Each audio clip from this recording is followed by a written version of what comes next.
सध्या आपण पाहतोय आजचा दिवस खरं तर एकीकडे ऑपरेशन सिंदूरमुळे गाजलेला आहे, तर दुसरीकडे आज युद्ध आधीचा सराव अर्थातच मॉकड्रिल सुद्धा होणार होतं आणि हे मॉकड्रिल जे आहे ते आता सध्या केलं जात असल्याचं आपल्याला बघायला मिळतंय। राज्यात ठिकठिकाणी मॉकड्रिल्सला सुरुवात झाली आहे। सध्या आपण जर बघितलं तर ही मुंबईमधली दृश्य आहे। CSMT या ठिकाणी हे सर्व पोलीस जे आहेत ते जात असल्याचं आपण पाहतोय। राज्यात ठिकठिकाणी मॉकड्रिल सुरू झालेलं आहे। मुंबई असेल, पुणे असेल, अनेक ठिकाणी मॉकड्रिल होत आहे। मॉकड्रिल म्हणजे खरं तर एक चेतावणी असते। मॉकड्रिल म्हणजे एकंदरीत आपण जर बघितलं तर आपण आपल्या नागरिकांना किती सुरक्षित ठेवू शकतो यासाठी संपूर्ण माहिती जी आहे ती घेतली जाते।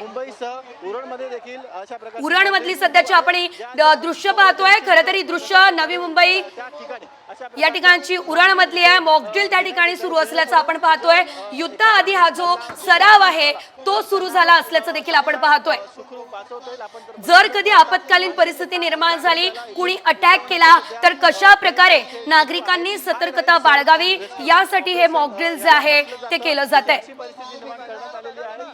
आपण बघितलं आधी स्ट्राइक जो आहे तो करण्यात आलेला आहे, एअर स्ट्राइक झालेला आहे, ऑपरेशन सिंदूर राबवण्यात आलंय आणि त्यानंतर युद्धजन्य परिस्थितीमध्ये कशा प्रकारे सावध राहायचं यासाठी हे मॉकड्रिल सुद्धा केले जात आहे। अग्निशमन दल, रुग्णवाहिका आणि पोलीस बंदोबस्त तैनात असल्याचं बघायला मिळतंय। राज्यात ठिकठिकाणी हे मॉकड्रिल्स होत आहे। एकंदरीत जर कुणी यामध्ये जखमी झालेलं असेल किंवा हल्ल्यामध्ये मृत्युमुखी पडलेलं असेल तर त्यांना कशा प्रकारे आपण योग्य ठिकाणी न्यायचंय किंवा रुग्णालयात दाखल करायचंय त्यासाठी सुद्धा हे मॉकड्रिल अतिशय महत्त्वाचं आहे। शिवाय एकंदरीत आपण बघतोय जर कोणता हल्ला होणार असेल किंवा अटॅक झालेला असेल तर कशा प्रकारे संरक्षण स्वतःचं करायचं त्यासाठी हा मॉकड्रिल होताना आपल्याला बघायला मिळतोय।